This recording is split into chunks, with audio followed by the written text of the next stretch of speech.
Hey everyone, welcome to another episode of Gaming Weekly. Hey, all right, we've got Pokémon. We love those. Yeah, literally my favorite video game franchise to ever exist. So cute. Wow, Pokémon. Wait, hold on, wait. Alana, you can't just write whatever you want in the script. That's not how the show works. You write your own fucking scripts then. It's tough to do. All right, just keep going. There's like 3 full paragraphs about how Pokemon are cute and everything. Okay, there we go. All right, here we go. We're also going to be chatting about Metro Exodus and our impressions of that since it came out about a week ago. Yeah, plus the whole THQ Nordic disaster. Who thought it would be a good idea to do an AMA on 8chan?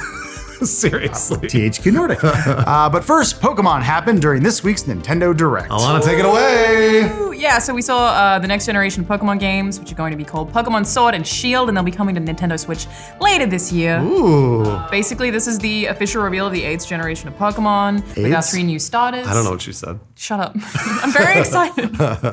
You've got a grass type, Grookey. Grookey. Who's basically a monkey. Fire type, Scorbunny. Scorbunny. Who's a rabbit. And water type, Sobble. Wait, did you say Scrabble? Sobble. Oh, Sobble. Got it. Close okay. though. All right, understood. He's a lizard. He's everyone's favorite, and also he looks very sad, which I like the name Sobble. Is he sobs? Sob. Yeah. I think it's very cute. Water. A little sad. Depression's a real problem in Japan, you know. The suicide rate's really high there. It's Yeah, serious it's shit. not good. It's the perfect nation. But one thing about the way these 3 look is their designs are pretty basic, which I really like. It could mean the rest of Gen 8 is keeping things simple, even though we actually didn't see any other Gen 8 Pokemon at this point, not even the starters evolution, so we don't know what they look like. One of my complaints about some of the newer generations of Pokemon is that they get really elaborate with color schemes. Like they just kind of chuck a bunch of bullshit on them, so they're kind of over-designed, and it's hard to tell what type Pokemon are, so you Yeah, can I had spend that half of a same fight problem. being like literally, right? Yeah. I knew you'd relate. God, so relatable. So these 3 line up very much with the exact kind of Pokemon that they are, so I'm hoping the rest of the generation follows suit. It's Pikachu. No, it's What? Sobble. Or No. Incineroar. He's cool. If it's not in Smash Brothers, I don't know what it is. All It right. was Hoot Hoot. Okay, nerd, Alana. We've also got a new region, the Galar region? Don't know. Oh, Galar region. Yep, this time around, the world of Pokemon is full of Victorian architecture and looks like it might be loosely based on the UK. Oh, okay. There's a big structure that looks like it could be Big Ben, and it looked like there was some kind of soccer football segment, like the character puts on a soccer football uniform and enters a stadium, which is European as fuck. I'm just saying, if there was a story being done in the UK, you wouldn't call it an elevator, right? You just call it a lift. We don't want you to change. So wait, if Muggles are called No-Mages in America, what are Pokemon called in Europe? Mugbloods. Thank you. There's also a part featuring some snowy weather, where it looks like players might have to change into different clothing to survive, maybe Breath of the Wild style. Oh, that's kind of fun. Is that Wild right? style. I don't know how hard they would go. Style. We were just talking about electronica. that's actually a street art style. Sorry. Let Alana talk about Pokemon. Yeah, give Thank her her you, platform. Bruce. I thought you would never ask / say that. Okay, so I don't know how hard they would actually go on survival elements, but it is worth noting that this is for sure a core Pokemon game. Unlike the Let's Go games, there were gyms, random encounters in tall grass that led to actual battles rather than just throwing the Pokeball. So it is for sure a part of that core series. We don't know what new mechanics they've introduced yet. I guess we have to wait for E3 for that, or maybe some other kind of direct. Yeah, it's coming to Switch sometime this year, and I'm pretty stoked about it. I haven't been hard into Pokemon since like Generation 2. Even though I have Pokemon tattoos, it's whatever. We don't need to talk about it. Nerd. We've seen some fan art of people that are hard into Pokemon. Nice! Yeah. But yeah, I've been looking forward to a core game since the Switch was announced, especially since it means it's playable on a TV. It's been a really long time since we've been able to play an actual core Pokemon game on a TV. You could with this Pokemon Stadium N64 attachment thing that would let you play Game Boy Color games Was that on your long TV. ago? Yeah. Yeah, that's the last time we've been able to play a core Pokemon game on a It was TV. Coliseum on GameCube, I think. But Yeah. it was still, you had to import your Pokemon, and all it did was the Pokemon battles. It wasn't a game. Just made too much money on the Game Boy. Yeah. Gotta buy that cord so you can plug it into Eric Smith's machine and get Mew, maybe. Maybe. Remember him? Yes, I'm really excited about getting to play it on TV. I don't know why, especially because this one looks really pretty. I liked the color a lot. It looks more dense graphically, so Cool. exciting stuff. All right, sorry, Alana, we're gonna have to cut you off because there are big boy video games we got to talk about. Get your bullshit ass, pussy ass Pokemon out of here, huh? Pussy ass! Man. I got a level 44 pussy ass! He's a fire type. Let's talk about Metro Exodus. Yeah, this game came out last week, as so many other goddamn games came out in February. It really did. And it, of course, is a first-person shooter with survival horror type atmosphere. Alana, you played a bit of it. Would you recommend this Has game? anyone else played it? Yes. Yeah? Yes. Lawrence, would you That's it? recommend it? To certain people. Metro is people. this is the best Metro yet, which is a dumb thing to say, but it's it takes the Metro lore into some brave new places, which doesn't mean anything to anybody. Like outside of the metro. Yeah, you leave Moscow. Hold on. I can't go outside. I mean, of it's probably one of the biggest changes, which is really strange, is that it's not really in the metro that much. It's Yeah. actually really open. It feels almost Fallout-y. It's very much set outside with really big levels, for sure the biggest levels that we've ever seen in the series. So there's tons of exploration and weird characters and like little hub worlds that you'll come across type thing. So it feels very different to the other games, I think. Is it Yeah. still sad and Russian? Very much so. Very Russian. You have a cutie Russian girlfriend and wife now, though. She is Oh, cute. she ain't gonna survive. But yeah, it's. I chose to play it in like Ultra Ranger mode, which removes all UI and makes it very difficult. There isn't even that much UI anyway. Yeah, it's actually a really fun experience to play it that way. Also, don't do that. Don't do what I did, because It's hard. it's hard, and also there are a lot of button prompts that if you haven't played the game yet, you don't know. So it almost feels like playing Dragon's Lair, where there's a door, and I don't know if it opens or not because there's no prompt. And sometimes you have to tap E, and sometimes you have to hold E. Why would you ever play it this way? Because it's fun, Bruce, and I hate myself. Well, it is still, even though I think some segments of it feel a little more action FPS-y than previous Metro games, which are a lot more survival horror, it's still really atmospheric. Like it's sound design and the way that levels push you towards your goal, it just like, there are jump scares. Like I get scared playing Metro plenty. That's cool. So it's still very atmospheric, but if you take off the HUD, I imagine that that's even better. Yeah, it really ramps up a lot of the stuff. Like it makes it more survival horror, where you have to manage Yeah. your inventory a lot. You have to have like filters to be outside. You never know how many bullets you have because it just doesn't tell you.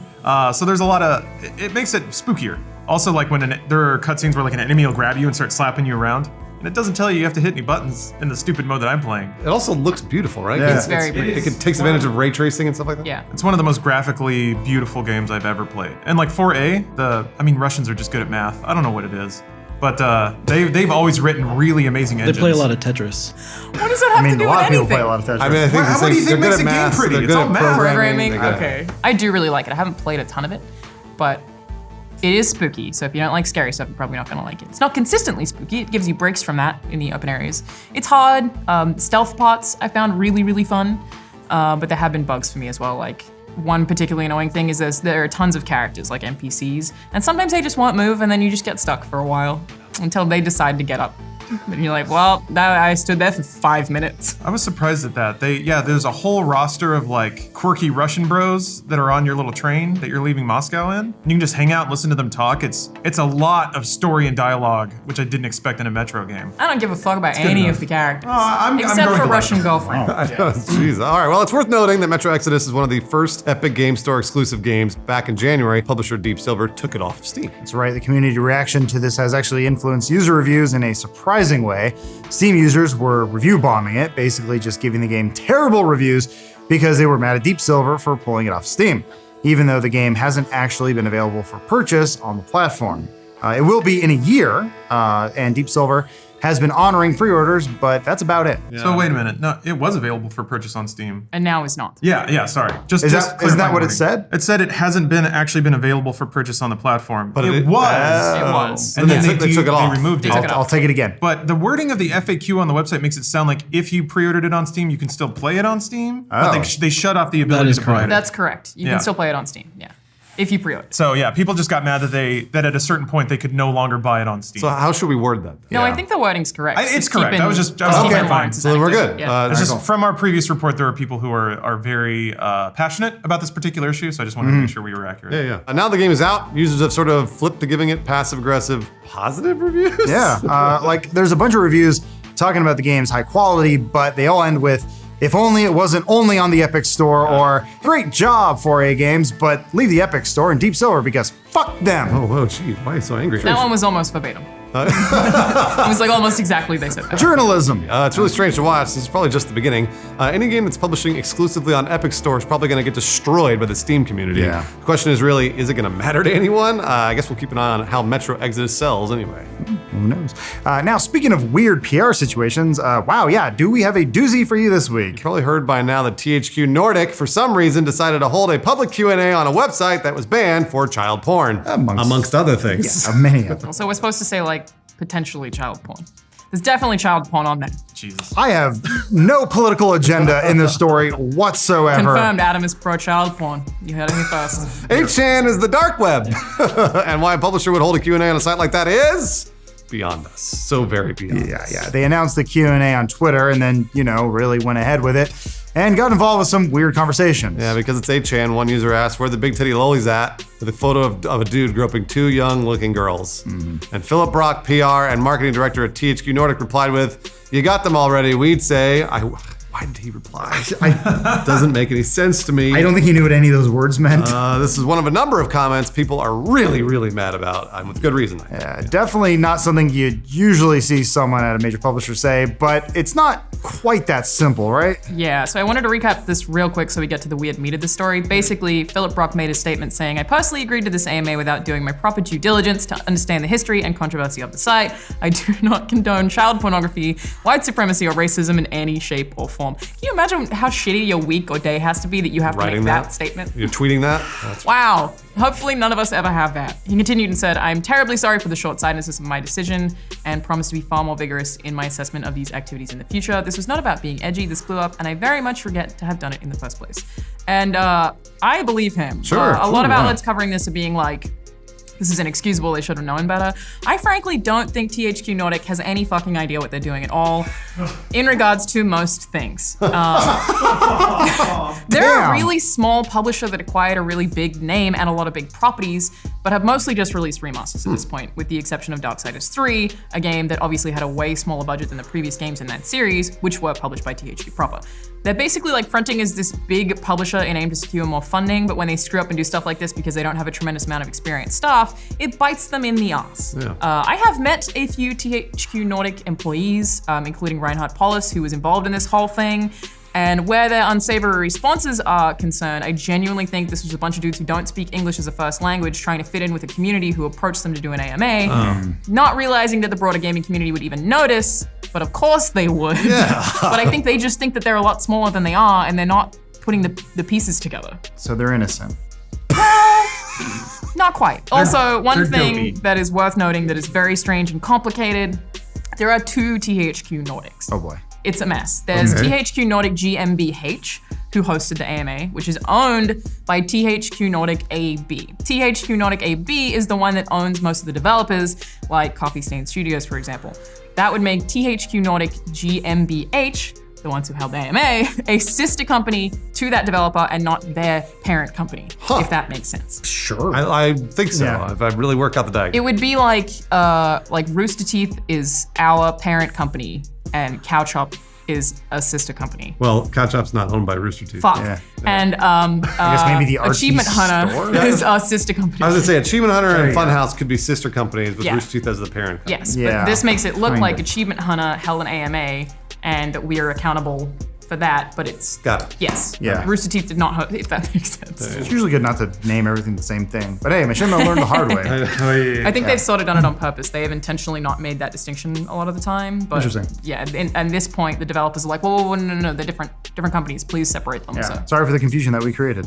Okay, so speculation aside, we reached out to a few developers who are working on games that are set to be published by or already have been published by THQ Nordic. We gave them the benefit of staying anonymous here, but felt like their sides were worth sharing. Yeah, one said, quote, "It feels awful to be associated with this at all. We've worked hard to make our games inclusive as it's one of our core company values, and our publisher has gone and flirted with the alt-right. Makes it harder for us to make games we believe in without pressure from a socio-political group," end quote. Ooh.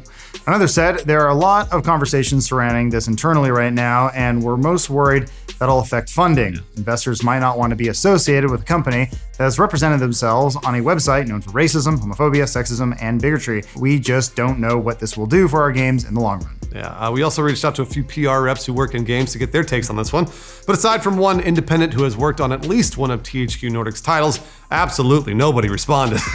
Nobody's touching this one with a 10-foot pole. Are we surprised? I actually have one. Oh, yeah? My girlfriend, capital M, capital G, works at Blizzard. And He says that every episode. I My know. girlfriend works at Blizzard. I have to. Brag about it. It's like tattooed on my neck.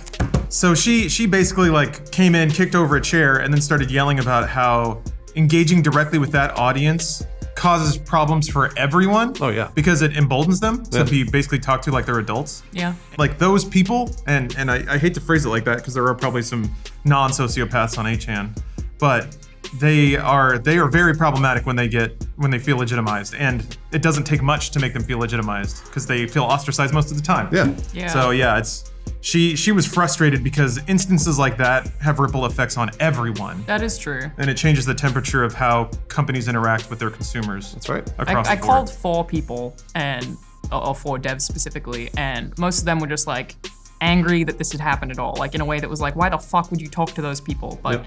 like I was trying to get business quotes mostly, and they're all just like, well, now we're worried that THQ Nordic has screwed up our funding and no one's going to work with them because they're associated with the alt-right or whatever. I think there was an SJW comment. That one seemed to bother the developers the most. Oh, yeah. You guys shouldn't censor your games to pander to SJWs or whatever. And Yeah. then they said, don't worry, we won't. Yeah. And it's like, But a lot of these devs are like, no, we actually are trying to be very, very inclusive, and Yeah. we don't want people to think that we won't do that. And it's like a very complicated issue. So Well, there it is, your story. And as always, I like to leave you with a message, this one being to publishers. Please think about the shit you do and how it's going to affect developers and their games.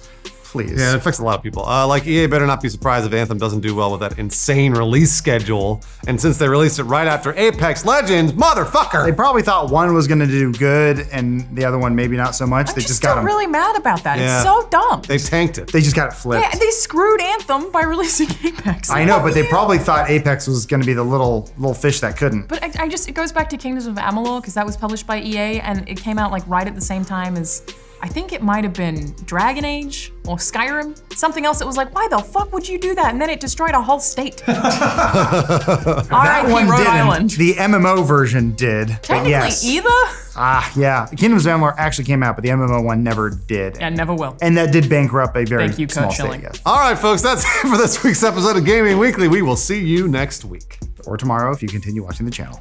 Please don't leave. Don't leave. Just stay. All right. But yesterday was one for the record books. It got so bad that a THQ Nordic representative had to go on Twitter and say that they weren't into child porn. Yeah, just having to say the phrase child porn in your statement is a pretty good indication that you did not have a great day. I just wanted to clear up some confusion here. It turns out that ISIS is not lit in any capacity. Lawrence, what are we